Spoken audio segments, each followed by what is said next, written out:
Manong balita, Bantay, Bulkan. Maikli-maikli lang po, malaman lang po natin ano po yung naitala po ng PHIVOLCS kaya ng alauna po ng madaling araw dyan po sa Bulkang Mayon sa Albay. PHIVOLCS Director Teresito Bacolcol nasa ating linya. Director, good morning po sa inyo. Director.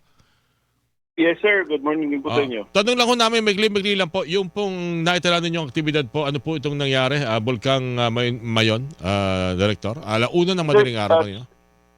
Choppy po kayo, sir. Hindi ko masyadong Pwede po malaman ano po yung naitala pong aktibidad ng Bulkang Mayon kaya na pong alauna po ng madaling araw, Director? Okay, so yun yung tinatawag natin na uson or pyroclastic density current. Actually, it started 12 midnight kanina and ongoing pa rin yan.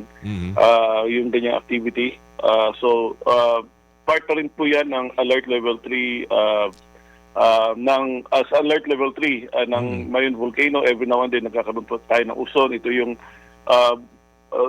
collapse ng dome, ng lava dome natin, nagko-collapse and producing rockfall events as well as ito yung uson. So in fact, for the past 24 hours, nakapagtala tayo ng 37 PDCs.